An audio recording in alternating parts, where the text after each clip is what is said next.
Salut tout le monde, j'espère que vous allez bien. Moi ça va. Alors, 2 semaines après que son ex-femme Nadia ait fait de graves révélations à son sujet, le pasteur Wilfried Zawi est finalement sorti de l'ombre pour livrer sa version des faits. Écoutons-le, ensuite on revient pour notre débrief. Elle ne m'appelle pas pour régler.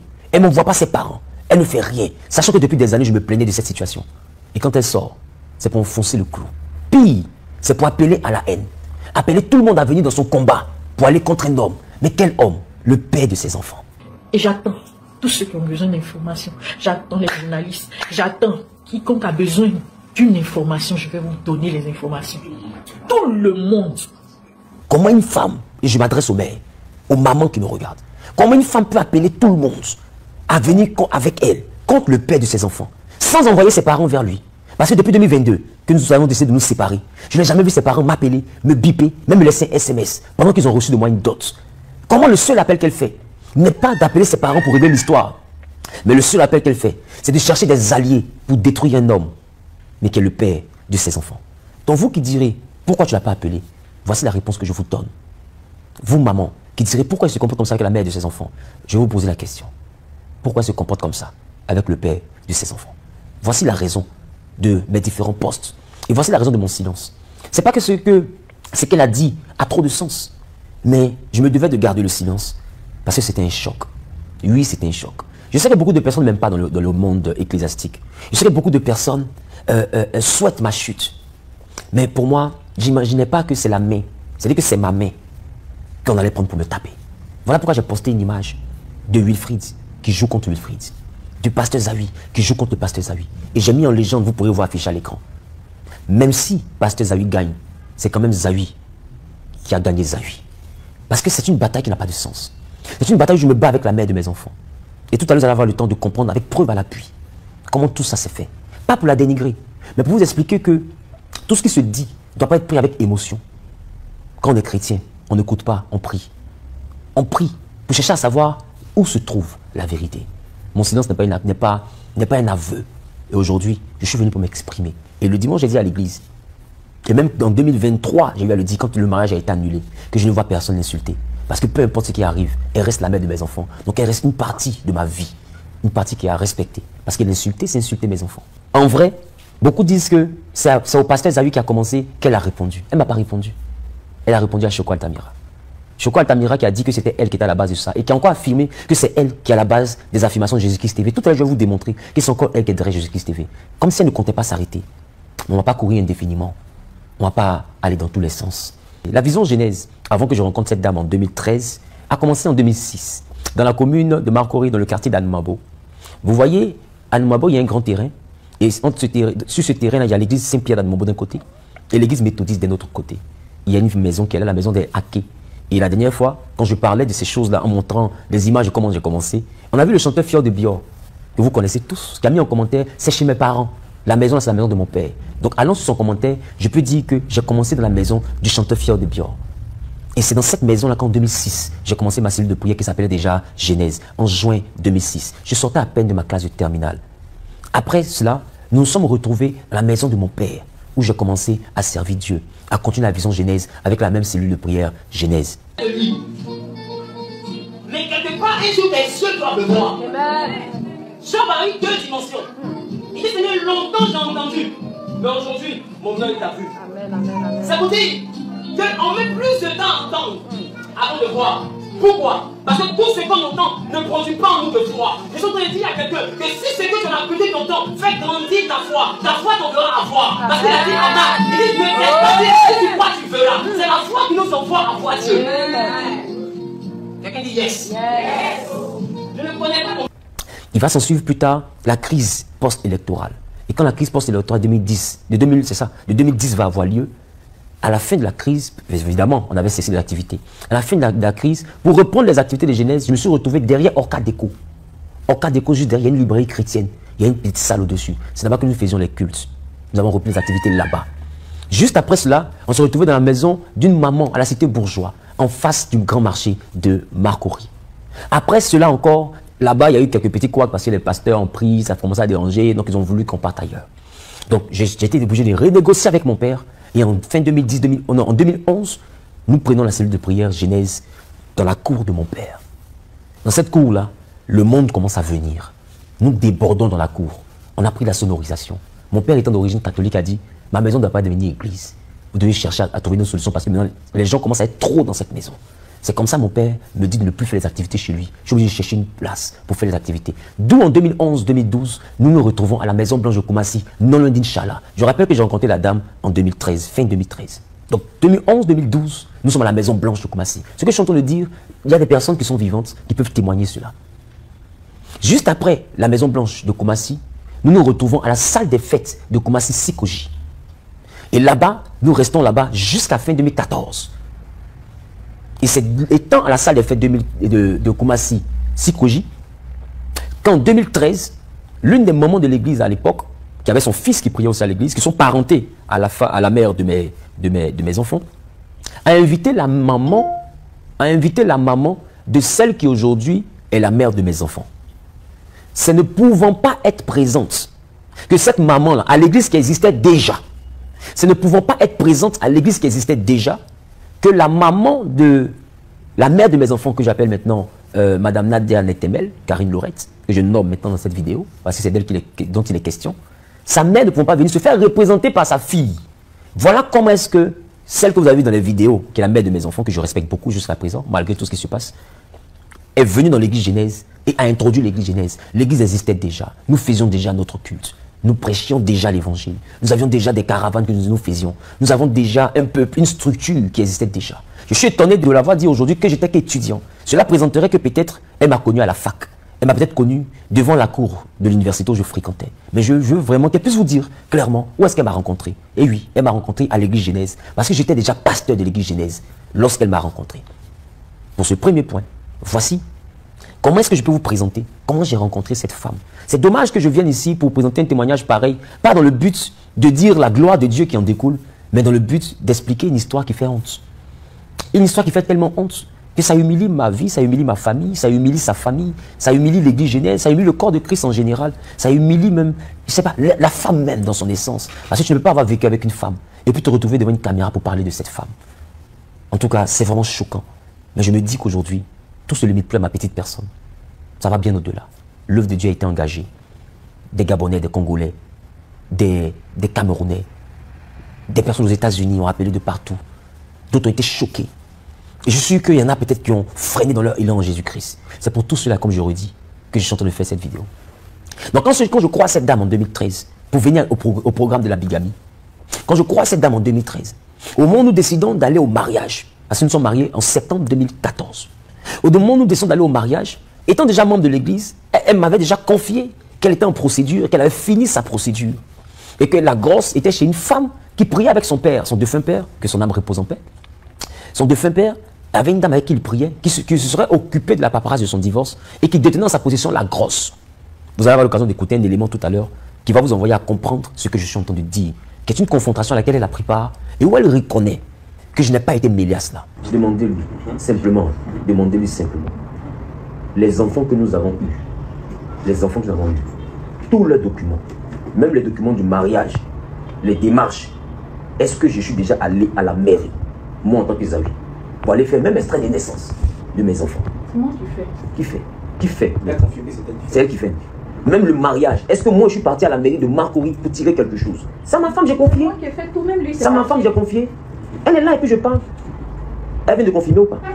Mais je ne suis jamais parti à la mairie pour faire un document. Il me fait quoi que ce soit. J'ai délégué. Mais quand j'ai découvert, là, il est question d'annuler. Est-ce qu'elle m'a présenté un document pour que je sois capable d'annuler? Puisque les illégalités, on a découvert. La dame t'a jugé, d'accord. Mais est-ce qu'elle a présenté un document pour dire, bon, comme on a des illégalités, bon, et que moi je ne veux pas vivre d'illégalité, allons-y annuler le mariage. Voici le document, annulons le mariage simplement. Est-ce qu'elle a fait ça? Quand j'ai produit un document pour annuler, je vais comprendre. Hein. Mais le document pour annuler, c'est même dans ton acte de mariage. Permet d'annuler. Non, en fait, ce qu'il est en train de dire, c'est que quand tu es marié, à aucun moment tu es venu lui dire voilà les jugements de divorce, enfin le divorce a été prononcé. Donc il n'avait pas de support. Mais parce qu'on n'a jamais parlé d'annuler. C'est ça que je mais à chaque histoire, Nadia, je répétais ça. Il revient tu dis que elle m'a dit que c'était comme un chantage. C'est que toujours je parlais de ça. Donc j'ai aucun document maître. Vous comprenez? Donc depuis 2016 là-bas, à chaque histoire je ramène ça. Notre mari n'est pas voilà. Notre mari n'est pas voilà. Mais j'ai pas de papier. l'année dernière, Si je comprends, il n'y a pas de couper. Si je comprends, moi en disant ça, je pensais que tu me fais du chantage, mais j'ai jamais. C'était pas du chantage. C'était pas du chantage. Voilà. Si j'avais vraiment bien compris comme ça, je n'allais pas me fâcher. Vous ne voyez pas, excusez-moi. Lui, il a ses qualités, il a ses défauts. Toi, tu as tes qualités, tu as tes défauts. Mais si vous ne vous asseyez pas pour vous comprendre, au moins sur vos désaccords ou vos accords, vous n'allez pas pouvoir avancer. Toi, tu as appris le fait qu'il te parlait de ça comme un harcèlement, alors que lui, il est en train d'attirer ton attention que Nadia, notre mariage, là, il n'est pas bon parce qu'on n'a pas encore les éléments. Où sont les éléments pour qu'on puisse voir quelle solution on va trouver au problème? Maître. C'était ça. Maître. Ou bien c'était ça. Voilà ça. C'était ça, Nadia. Nous rentrons dans le mariage, parce que c'est elle qui a fait tous les documents du mariage, parce que j'ai délégué, pas parce que j'étais incapable de le faire. J'ai délégué parce que pour moi, vous savez, en tant qu'homme, il peut arriver qu'on délègue des choses à nos femmes. Il y a des choses que les hommes ne font pas toujours d'eux-mêmes. Même s'ils peuvent le faire, mais ils préfèrent dire « Ah, essaie de gérer ça ». Et c'est comme ça que j'ai mis les dossiers des préparatifs de mariage entre ses mains, pour qu'elle puisse tout refaire. Donc elle a fait les extraits, même mon extrait pour aller me marier, c'est elle qui allait tirer. Et elle a déposé tout cela à la mairie de Marcory. Je suis étonné quand aujourd'hui j'apprends que j'étais à la base, sinon j'étais complice. Vous savez, on a déjà vu des pasteurs sortir avec les femmes des gens. Ça, on a habitué à ce genre de choc. On a déjà vu des pasteurs sortir avec des membres, une tierce personne. On a déjà vu ça. Mais des pasteurs prennent la femme d'autrui jusqu'à marier la femme d'autrui pendant qu'elle est encore mariée. Je pense que c'est moi qui ai débloqué ce niveau-là. Et je pense que ce que vous êtes en train de dire de moi n'honore pas le corps de Christ. Et ça n'honore pas les valeurs, même pas chrétiennes. Les valeurs en termes d'éducation que j'ai reçues de mes parents. Lorsqu'on dit cela, c'est pas moi qu'on insulte. C'est beaucoup plus mon défunt père qu'on est en train d'insulter. Parce que mon père, lorsque j'ai rencontré cette femme, je lui ai dit, papa, j'ai croisé quelqu'un. Il m'a demandé c'est qui. Je lui ai expliqué qui c'était. Et je lui ai dit, il m'a demandé elle a quel âge, parce qu'apparemment, elle semble plus âgée que toi. J'ai dit, elle a 10 ans de plus que moi. Présentement, moi, j'ai 24 ans, elle en a 34. Il dit, mais elle est âgée, elle sort d'un mariage. Elle est un nourrisson, parce que son dernier enfant venait à peine d'être sévré quand je l'ai rencontré. Elle a pratiquement un nourrisson. Elle a des enfants, vous savez, 3 enfants à pas âge de moins de 10 ans. Elle a une grande fille, adolescente, dont je tairai les noms parce que souffrez que je n'expose pas les enfants. Alors il m'a demandé, mais pourquoi? Parce que quand je la vois, apparemment, je ne sais pas qu'est-ce qui peut te motiver en tant que jeune, tu es en train de faire ton truc. Pourquoi une telle personne? Je lui ai répondu, papa, c'est parce que je l'aime. Xavier m'a ruiné. Peut-être que tu ne sais pas. Ceux qui pensent que je suis une crève, la fin ou quoi que ce soit. Moi, ça fait 20 ans que je travaille. Lui n'était qu'étudiant. Vous avez l'occasion d'écouter encore un élément tout à l'heure. Élément dans lequel, lors d'une confrontation, je présente tout ce que je lui dis. Je vous dis là maintenant. Et cette dame n'a pas pu me répondre autrement que par l'affirmatif. Parce que je ne suis pas mis avec elle parce qu'elle avait l'argent. Pourquoi je t'aime pas et puis je vais te marier? En septembre 2014, on s'est marié, maître. En janvier 2015, je n'avais pas 180 000 pour payer le loyer. Elle est là. Elle dit, je l'ai venue. Bon, de septembre à janvier, on n'a pas 180 000, toi et moi. Donc tu étais riche à quel moment? Je n'ai pas dit que j'étais riche. Non, tu étais riche à quel moment? Je pense que vous me comprenez un peu. Je veux qu'elle comprenne qu'elle allait trop fort dans cette vie. Tu as dit riche, tu n'étais pas riche, mais tu avais du temps, tu vis, mais tu n'étais pas riche. Voilà, tu n'étais pas riche. Je lui ai dit que tu étais millionnaire. Elle n'était pas nantie. Elle travaillait certes. Mais peut-être que le fait de travailler, comme on a toujours présenté les pasteurs comme les misérables, pourrait introduire que, comme il était que pasteur, moi je travaillais, ça veut dire quelque chose, donc truc. Mais en même temps, c'est le même pasteur aujourd'hui qui a dit, je travaille, mais il est bien placé aujourd'hui. Je veux rappeler que je n'ai pas travaillé dans une institution pour avoir le niveau que j'ai aujourd'hui. Même si c'est un tout petit niveau. Mais je pense que déjà de là où elle se trouve, elle élève ce niveau déjà au stade de la réussite. Ça veut dire qu'en tant que pasteur, on n'a pas signé un pacte avec la misère. Donc le fait de dire qu'il n'était que pasteur, il n'était qu'étudiant, c'est moi qui l'ai rendu ce qu'il est. Je pense que c'est un peu prétentieux. Parce qu'aucun homme ne peut faire d'un homme ce qu'il est. Pour moi, c'est Dieu qui fait d'un homme ce qu'il est. Et même peu importe la bonne volonté d'une femme, elle ne peut pas donner un avenir à son homme. Parce que la Bible dit, l'homme a plusieurs projets dans son cœur. Mais c'est sur le dessein de Dieu qui s'accomplit. Il dit qu'il connaît son plan pour chacun, afin que nous ayons un avenir et de l'espérance. Ça serait de la mauvaise foi de ma part, de dire que cette femme n'a jamais rien apporté dans ma vie. Parce que oui, elle m'a apporté beaucoup, en termes de soutien, en termes de conseils, en termes d'encouragement. Quand des gens me dénigraient, elle était là. J'étais loin d'imaginer qu'aujourd'hui, elle prendrait la posture de ceux qui m'attaquaient hier. Mais je ne peux pas en même temps balancer, sinon balancer du revers de la main tout ce qu'elle a pu apporter dans ma vie en tant que femme avec qui j'ai vécu. Oui, je suis choqué. Je suis choqué parce que je suis en train de parler de quelqu'un à qui j'ai dit oui un jour à la mairie. Même si après j'ai découvert qu'elle était mariée, et avant de me marier, ce n'est pas ça le plus important. Ce qui me choque, c'est ce que j'ai vu comme vidéo. Et c'est là que je me dis, on connaît peut-être vraiment l'être humain. l'être humain est très versatile. L'être humain est très particulier. L'être humain est très exceptionnel. Revenons au cas de la bigamie. Donc quelqu'un me dit qu'elle a découvert, elle a la grosse par l'intromise de la dame, je lui confie tout. Donc on choisit la date en septembre 2014 plutôt. On va au mariage, ses parents sont là, son père me reçoit la veille du mariage civil, il récupère la dot. Après la dot, on va à la mairie et au mariage religieux, c'est même ses oncles qui la tiennent. Sa mère offre un gâteau. Donc aujourd'hui, pourquoi est-ce qu'on me dit que sa famille n'était pas informée qu'elle devait se marier avec moi, ou bien que j'étais informé plutôt qu'elle était mariée et puis j'ai accepté. Je pense que c'est gauche parce que c'est gauche de sa part, pas de la part de sa famille, parce que c'est une famille que je respecte. C'est gauche de sa part d'impliquer sa famille jusqu'à ce niveau. C'est un peu comme si elle était en train de dire que sa famille savait qu'elle était mariée, mais cependant pris la dot d'une deuxième personne. Pour moi, ce n'est pas moi qu'elle attaque, c'est sa famille qu'elle insulte. Elle ne devrait pas le dire. Parce qu'une famille qui est digne, comme je pense que sa famille est digne, ne pourrait pas se retrouver à prendre 2 dots pour une même fille. Donc je suppose que ce qu'elle m'a dit là, c'est la même chose qu'elle a servi à sa famille. Disant que je suis divorcé, j'ai reçu la grosse, donc je peux me remarier. Son père m'a reçu avec les membres de ma maison. Nous avons remis la dot. Il a validé le mariage. Ses oncles étaient là, sa sœur était là, son beau-frère, ainsi que, voilà. Tout le monde était là, même la sœur de sa mère était présente. Ses parents sont venus du Sénégal, rien que pour ce mariage. J'ai encore les images et je vais vous présenter les images en floutant peut-être les visages. Et vous allez comprendre comment le mariage s'est déroulé. Ça s'est déroulé avec l'appui de sa famille.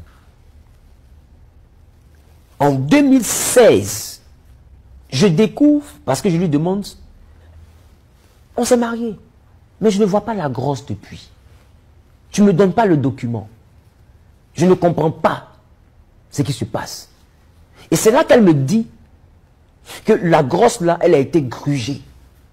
La dame n'a pas fait la grosse. Et je lui dis, mais Nadia, si la dame n'a pas fait la grosse, c'est que notre mariage a un problème. Si le mariage a un problème, cherchons à l'annuler. Frères et sœurs, de 2016 à 2022, elle me disait qu'elle était harcelée. Vous allez écouter tout à l'heure sa propre voix. Écoutez l'élément. Donc j'ai aucun document, maître. Oui, vous comprenez. Donc depuis 2016 là-bas, à chaque histoire, je ramène ça. Notre mariage n'est pas valable. Notre mariage n'est pas valable. Mais je n'ai pas de papier. L'année dernière... Si je comprends, il n'y a pas de couper ainsi, je comprends. Moi, en disant ça, je pensais que tu me fais du chantage, mais j'ai jamais... C'était pas du chantage. C'était pas du chantage. Voilà. Si j'avais vraiment bien compris comme ça, je n'allais pas me fâcher. Pourquoi vous ne voyez pas? Excusez-moi. Par rapport à l'élément que vous venez d'écouter, vous voyez qu'elle m'a dit que je la harcelais. C'est-à-dire que je lui mettais une pression parce que je voulais rompre. Parce que pour moi, en tant que pasteur, c'est pas bon d'être avec la femme de quelqu'un d'autre. Nous sommes restés dans ça parce qu'il était question non seulement d'annuler le mariage, et en dehors d'annuler le mariage, l'aider dans sa procédure, et puis maintenant voir si on doit refaire notre mariage en bonne et due forme. Elle n'a jamais voulu parce qu'elle s'est toujours dit, si j'en annule le mariage, c'est comme s'il va partir. J'ai dit, mais Nadia, tu as quel problème? Je ne me suis pas marié par contrainte. Elle n'a jamais donné le document. Jusqu'à ce que nous arrivions en 2022. 2022, année durant laquelle des tensions dans notre couple, cette affaire de mariage encore était au centre de plusieurs polémiques dans notre couple. Et une supposée histoire, sur laquelle je vais revenir d'ailleurs, qui dit que j'en voudrais à sa vie, que je voulais la tuer, ou bien qu'elle allait mourir, je ne sais pas dans quelles conditions, mais sur une table d'accouchement, je ne sais pas. Donc, nous nous sommes retrouvés en 2022 avec des litiges. Donc, à partir de ces litiges-là, quand nous nous sommes séparés, je range la chambre un jour, et c'est là que je tombe sur le document qu'elle ne m'a jamais donné depuis 2016 jusqu'à 2022, soit 6 ans, au point que vous avez entendu tout à l'heure qu'elle dit, c'est comme s'il me harcelait avec. Parce que oui, je voulais régulariser ma situation, mais pas pour l'abandonner, pour qu'après nous puissions nous remarier. À quel moment l'envie de ne plus me remarier avec elle vient? Cette envie-là vient lorsqu'en 2022, je représente la situation et que je commence à voir que, voyant que je suis décidé cette fois-ci à aller jusqu'au bout, parce que là, je propose la séparation de corps total. Là où elle dit qu'elle fuyait pour sa vie, j'avais proposé la séparation de corps. C'est qu'elle appelle j'ai fui pour ma vie.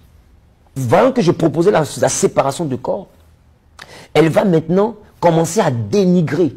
Et c'est suite à ce dénigrement que Choco Altamira, est sorti en janvier-février de l'année 2023. Et c'est quand j'ai commencé à entendre le dénigrement qu'elle racontait dans les inbox des fidèles. C'est elle qui gérait le téléphone de l'église, c'est elle qui gérait les réceptions, les personnes venaient à sa rencontre. C'est quand j'ai vu le dénigrement qu'elle faisait que j'ai résolu désormais de me séparer définitivement d'elle sans aucun autre moyen de recours. Et c'est ce qui a envoyé l'annulation du mariage en 2023. Donc, de 2016 jusqu'à 2022, dans une affaire où j'ai la vérité, mais je n'ai pas de documents. Je pensais même qu'elle était mariée à Cocody. Comme vous pouvez entendre, parce que ce que vous entendez là, c'est lié à une confrontation qui s'est produite chez son avocat. Pour moi, même là, elle s'était mariée à la mairie de Cocody. Pour moi, elle s'était mariée à la mairie de Cocody. C'était ça dans ma logique. Après, j'ai découvert que c'était au plateau. C'est au plateau. Voilà. Voilà. Moi, je n'ai jamais su. Mais tu ne m'as jamais demandé. Voilà. Parce que lorsque j'ai découvert le document, je lui ai fait part de ma volonté d'annuler le mariage. Elle s'est dit, c'est mieux qu'on parte au divorce. J'ai dit, mais divorce pourquoi? S'il y a de quoi annuler le mariage, ça, ce document, je te demandais ça depuis 2016. Je n'ai pas été capable de donner un seul document. Même l'acte de mariage pouvait annuler notre mariage pour me mettre en règle. Imaginez-vous un peu. Si le mari, par désir de vengeance, de 2014 jusqu'à 2022, débarquait un jour à l'église, je suis venu chercher ma femme, votre pasteur a marié ma femme, j'allais répondre quoi? Si je me séparais aussi, j'avais déjà eu des enfants avec elle, je me sépare, je suis dans mon coin, sachant que c'est une femme avec qui je vais faire ma vie. On ne se marie pas à 24 ans, parce qu'on a envie de divorcer. Donc si je me sépare aussi pour dire, j'ai découvert le document, je me sépare de toi, c'est comme si je divorce d'elle, je n'ai pas envie de divorcer d'elle. Donc j'étais entre le marteau et l'enclume, de 2016 plutôt quand j'ai découvert, jusqu'à 2022. Mais elle n'a jamais donné de documents pour qu'on puisse aller dans le sens de l'annulation. Jusqu'à supporter un chantage, vous avez même entendu sa voix. Parce qu'à chaque fois je lui disais, notre mariage n'est pas légal, notre mariage n'est pas valable, notre mariage n'est pas valable, annulons. J'ai dit, mais non. Donc du coup, je n'étais plus dans un mariage, j'étais comme dans une prison. Parce que quand tu te maries de par ta propre volonté, et que la personne en face ne te fait pas suffisamment confiance pour annuler le mariage, pour aller vers un remariage, c'est que la personne se dit que si elle te laisse, tu vas partir. Donc c'est quelque chose qu'en réalité, tu n'es pas avec une femme. Tu es avec quelqu'un qui te tient, et je cherchais le document. Comment avoir le document? C'est en 2022 que je tombe sur le document. Et quand je tombe sur le document, qu'elle voit que j'ai en fait le document, elle commence une cabale et elle embauche Choco Altamira pour commencer à me salir officiellement. Je l'ai interpellé. Voyez ce que j'apprends, voyez ce que j'apprends. Elle a nié connaître Choco Altamira. C'est dans la vidéo que vous avez vue d'elle, que j'ai su qu'elle causait avec Choco Altamira, que j'ai eu la confirmation. Choco Altamira a dit que c'est elle qui était à la base de l'information. Que je serais mystique, je serais ceci, elle fuyait pour sa vie, j'ai voulu la tuer sur sa grossesse. La grossesse me revenant à la grossesse. Quand on se sépare en mai, je ne sais pas qu'elle est enceinte. Elle part, elle est hors maison, elle est chez ses parents. Parce que ça a commencé à aller dans tous les sens. Donc j'ai pris une décision radicale. Elle est chez ses parents. Aucun parent ne m'a appelé. Aucun proche ne m'a appelé. Pour dire, ah, tu as fait la dot de notre fille, tu nous as mariés, elle est chez nous ici, qu'est-ce qui se passe? Rien. J'ai pas eu d'appel. Même quand l'enfant est né en janvier, ma mère voulait aller voir l'enfant. Les parents ont refusé que ma mère voie l'enfant. Ils ont laissé ma mère en pleine rue. Ma propre mère. Qu'est-ce qu'elle a raconté? Je ne sais pas. Mais je pense qu'on ne prend pas la moitié de cola pour faire sacrifice. Si vous avez entendu la version de votre enfant, le minimum c'est de recevoir la famille de celui-là même qui est le père des enfants. Ils ont laissé ma mère en pleine rue. Elle est son chauffeur. Parce qu'elle voulait aller voir sa petite fille qui venait de naître en janvier 2023. Je ne savais pas qu'elle était enceinte. Et de par certains antécédents qu'il y avait dans notre couple, elle m'annonce étant dehors là-bas, non, je suis enceinte, j'ai passé ceci, j'ai passé cela. Je dis, ah, par rapport à ce que, non, une chose sur laquelle je ne vais pas revenir. Voilà. Par rapport à cet antécédent-là, moi je te dis une chose. Si l'enfant que tu portes est de moi, en tant que ton mari, tu vas accoucher sans problème. Mais si l'enfant n'est pas de moi, là où tu t'en vas là, soit tu avoues, ou bien où tu t'en vas sur le lit d'hôpital là, tu ne vas pas sortir de là-bas vivante. Parce que tu ne peux pas me mettre dans une situation pareille. Je pense que certains essaient de comprendre de quoi je veux parler. Et c'est ça qu'elle appelle, il m'a menacé que je vais mourir sur le lit d'hôpital, des pasteurs priaient sur le truc. Mais il faut dire ce que le monsieur t'a dit. Et ce que j'ai dit là, je pense avoir redit ça même devant l'avocat. Pour dire que si jamais l'enfant est de moi, il n'y aura aucun problème. Mais si l'enfant n'est pas de moi, dans ce cas-là, sache que La chambre la salle d'accouchement, tu pars, tu ne vas pas en ressortir, à moins que tu me dises la vérité. Je ne vois pas en quoi j'ai péché. Aujourd'hui, je fuyais parce qu'il en voulait à ma vie. Donc, je crois que Tamira commence sur les réseaux sociaux. Je lui en parle, elle dit, elle ne le connaît pas. Qu'elle me l'a découvert sur Internet. Et quand je vais à la confrontation avec l'avocat, pourquoi j'y vais? Parce qu'elle était convaincue que je voulais la mettre en prison. Cette affaire de prison d'aujourd'hui, ça date depuis 2023. Je lui ai dit, mais Nadia, je ne veux pas te mettre en prison. Qu'est-ce que je gagne à te mettre en prison? Tu es la mère de mes enfants. L'annulation de mariage que j'ai commencé, même ma mère n'est pas informée. Mes parents même, je ne les ai pas informés, mais c'est toi qui es en train d'interpeller tout le monde. Tu t'exposes. Je lui ai même dit, si mes ennemis se servent de cette information-là pour essayer de mettre le pénal dedans, que tu te retrouves en prison, ils m'auront tapé parce que tu es la mère de mes enfants. Et c'est parce que je voulais la convaincre de ça, que je l'appelais, elle ne décrochait plus. Elle était convaincue que ma démarche d'annulation était dans le but de la mettre en prison. Qu'est-ce que je gagne? Et c'est pourquoi, n'ayant pas informé mon avocat, Maître Konéeli, père à son âme qui est décédé, je suis parti voir son avocat, Maître Dadje. Je vais voir Maître Dadje, et c'est là qu'il y a l'audio que vous êtes en train d'écouter. C'était lors de notre entretien, confrontation, elle, moi et Maître Dadje dans son bureau. Et je lui dis, grand frère, je ne viens pas ici en tant que quelqu'un qui est client de ton adversaire en justice. Je viens comme un grand frère doit parler à son petit frère. Je suis ton petit frère. Voici que les gens ont mis dans la tête de la mère de mes enfants, que je vais la mettre en prison. Je suis venu pour te rassurer, je ne veux pas la mettre en prison. Voilà pourquoi je suis venu la rencontrer ici, chez son avocat, pour qu'elle soit rassurée, pour qu'elle comprenne. Et l'échange est terminé par, qu'est-ce que tu veux, Nadia? Non, je veux que tu me loges, je veux que ceci, je veux que cela, je veux que ceci, je veux que cela. Et tout a été respecté. Tout a été respecté. Et même chez son avocat, elle a nié connaître Choco Altamira. Oh, pourtant, figurez-vous, la capture d'écran que vous êtes en train de voir maintenant, c'est un message que Nadia avait envoyé à Choco Altamira, dans lequel elle s'excuse de ce que elle n'a pas enregistré la conversation, parce qu'ils lui ont dit, tu dis que les mystiques, les tout, nous on ne croit pas que tu n'as pas donné de preuves. Donc quand tu vas là-bas, il faut l'enregistrer. Et c'est ce que Choco a dit dans sa vidéo de dénonciation. Il faut l'enregistrer.